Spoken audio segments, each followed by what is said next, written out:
Hello, happy new year. I am so happy that I am back in your faces once again.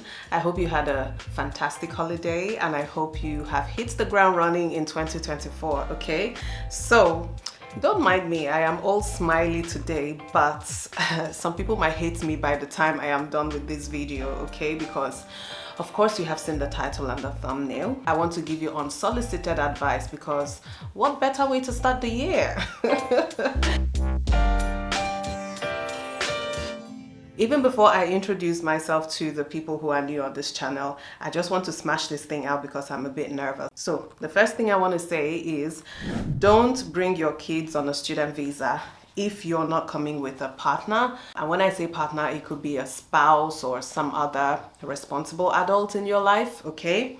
And in the same vein, don't bring your kids to Australia on a student visa if you have no family or friends to help you out.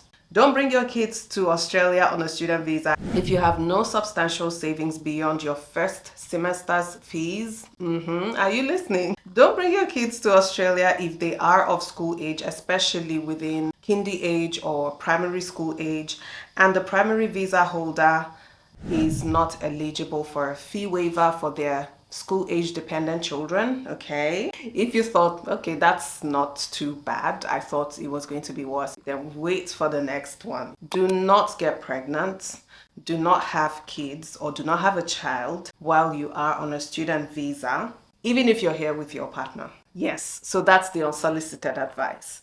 Now, if you can't stand my face after saying that, you're free to click out of this video at this point. I completely understand. But if you want to stick around and hear why I am giving this advice, you're most welcome. Thank you very much. Okay, thank you. And just on that note, my name is Chioma. That is my introduction for anyone who is new on this channel. If you've never seen my face before, I am so happy you stopped by here. Now let's get into the video as soon as you subscribe and you like this video. Of course, from everything I have said so far, I am targeting people coming into Australia on a student visa who have dependent children with them.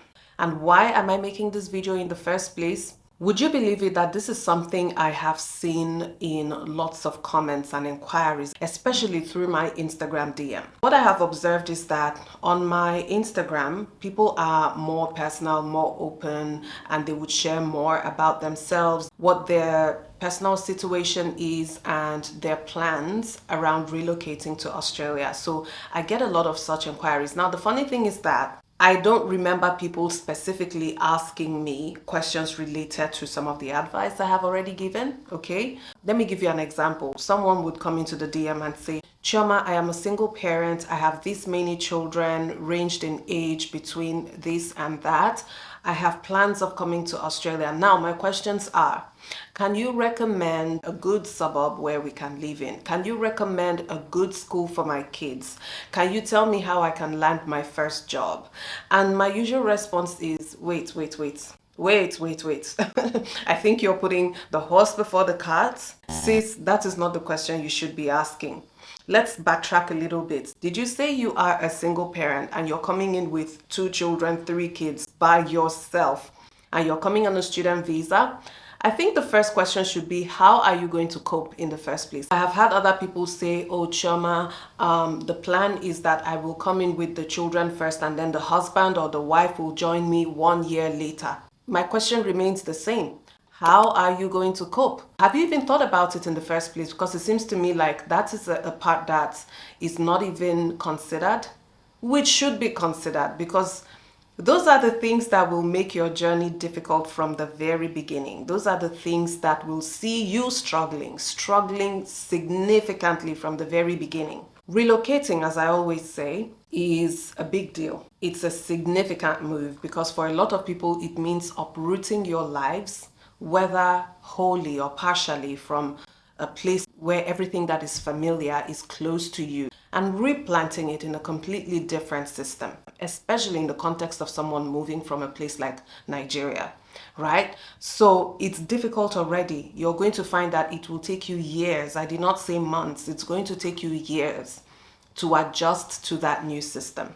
It will be a struggle. There will be lots of times that you will feel overwhelmed, lots of times when you would question your decision, question your judgment about lots of different things.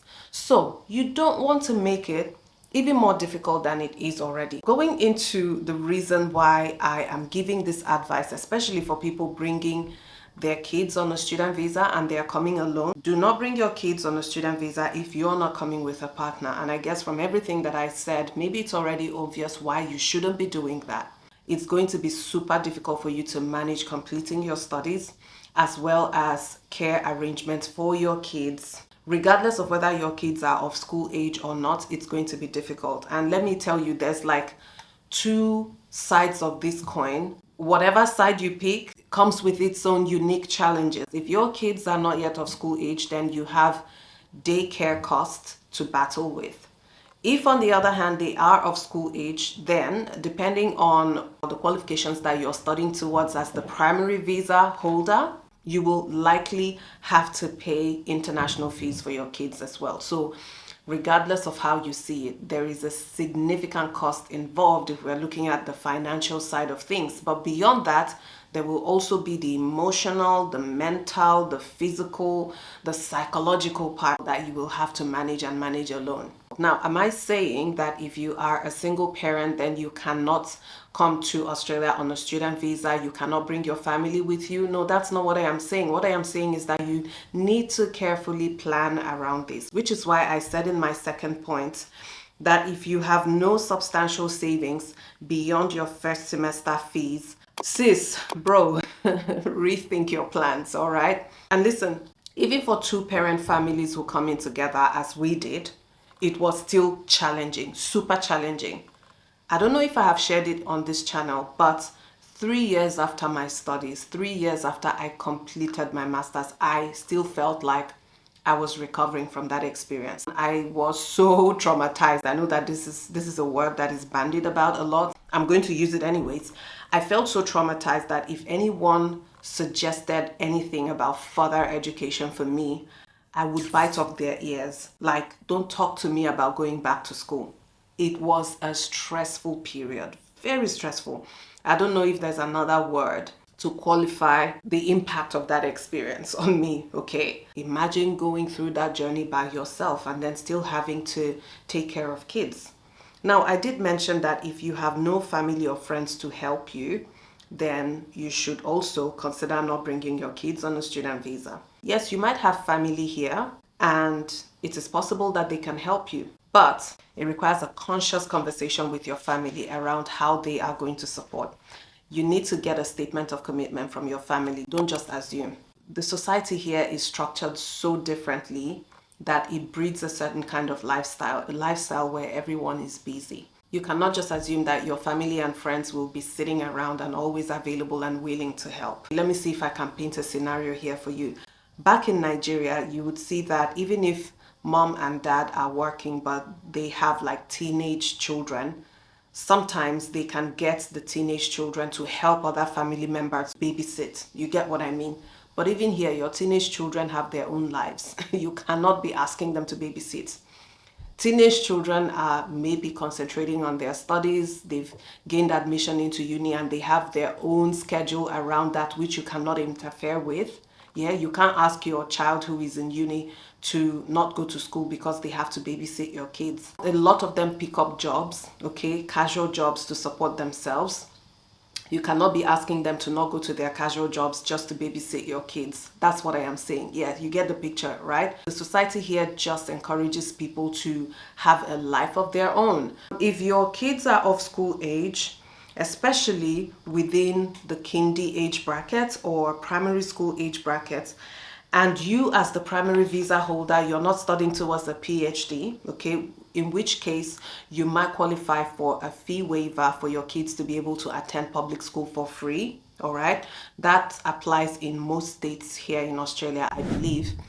Or you're not studying towards some kind of postgraduate research-based course, because again, masters by research, I think in some states they can also access a waiver for school-age dependent children and not have to pay school fees. Apart from that, if you're studying a master's by coursework and you're studying in any other state or territory in Australia apart from Western Australia, you will have to pay international fees for your kids. And let me give you an idea just in case you don't know. Here in New South Wales, which is where I live, the last time I checked here in New South Wales, school fees for school-aged children is $8,000 per child per year. Do you get my drift now? On to my second point where I said you shouldn't even have kids at all. Don't think about getting pregnant or having a child while you're still on your student visa, at least in the first year of your studies, or should I say the first 1.5 years of your studies. And I am saying this assuming that you are studying towards the master's, which is usually 2 years. So 1.5 years in, if you're hell-bent on having a child, go ahead and get pregnant. Look at me just sitting here sounding like an authority on what people should do with their lives and what they shouldn't do with their lives. Just imagine Chioma telling you when to get pregnant and when not to get pregnant. Isn't that amazing? Okay, but this is where I am coming from. First of all, you already know that as a student visa holder, you're not eligible for Medicare. So Medicare is the government health insurance scheme. So you're not covered. And then in most cases, the overseas student health cover, which is a compulsory requirement for student visa holders, does not include pregnancy cover. If you fall pregnant during the time that you are on your student visa, you are going to pay upfront for any medical or health care you receive.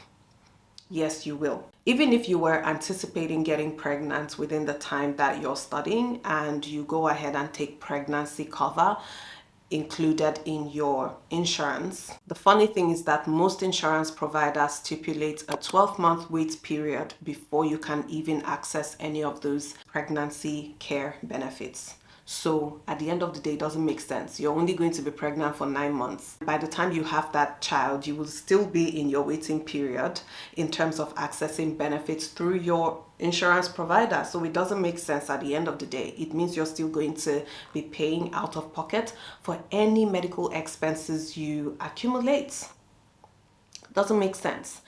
And I am not going to tell you how much it costs. I want you to do your own research. Find out what pregnancy-related expenses will cost you.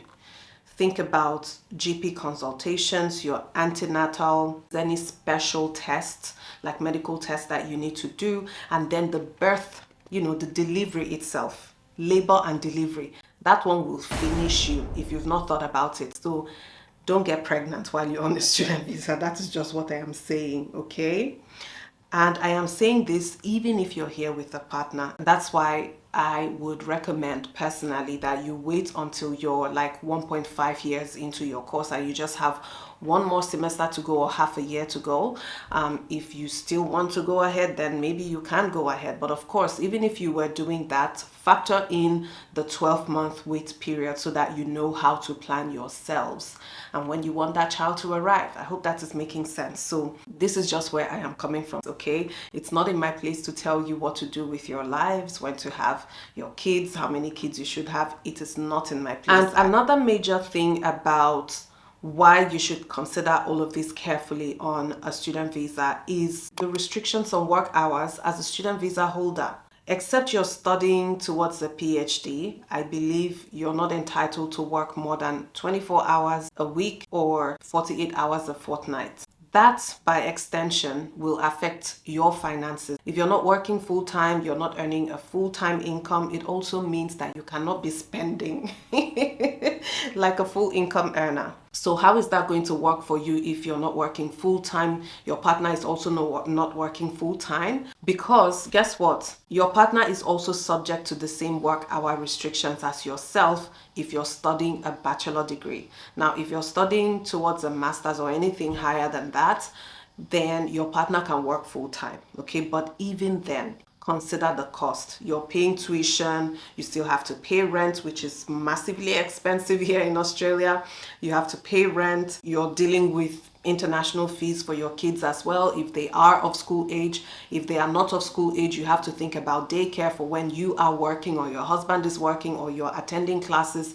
There's a lot of juggling going on. Okay, I can already hear someone asking, so what exactly are you saying? Are you saying we should not bring our kids at all? Or when exactly should we then be thinking about bringing our kids to Australia? Well, I am certainly not saying that you cannot bring your kids, because I hope you realize in the first place that most Australian visas allow you to bring dependent family members. So that is standard. There's no question about that. I made a video about bringing dependent family into Australia. You might want to watch that video for more details and clarification, okay, if you have further questions. All right, so I am certainly not saying that you cannot bring your kids. However, timing is everything. You can always apply for your kids to join you as subsequent entrants after you, the primary visa holder, has arrived Australia and commenced your studies. So maybe you want to come in and settle in first. Make sure that you have things in place to support yourself properly and your kids when they eventually arrive before you send for them. Okay, that's one way to do it. Another thing that I have seen some people do is that they complete their study period, and then when they apply for their post-study work visa, that is when they include the rest of their family to join them. It's up to you. I'm not saying that you must do this, but I'm just saying that there are options, okay? Don't feel like you're stuck just because you don't come in with your kids from the very beginning. And I know everyone's situation is different, and I realize that some people may not even have a good structure in place back home to look after the kids if they came in here by themselves. All right, so what I am saying in this video is for you to start thinking about options. Start thinking about what you can do, how you're going to manage the situation. Some people might consider saving up a bit more and having that financial buffer in place to be able to support their kids while they are studying. All I am just saying in this video is consider options and expand your thinking. Just don't just focus on getting a visa alone and coming into Australia. Think about all those other things that happen after you step into Australia. Once you cross those borders, a new life begins for you. How do you want to set yourself up to have the smoothest experience? Whatever you decide, I hope it is in your best interest and your children's best interest. Having given you my unsolicited advice, I hope this has been a helpful video. Don't forget to like this video before you go, and I'll see you in my next one. Bye-bye.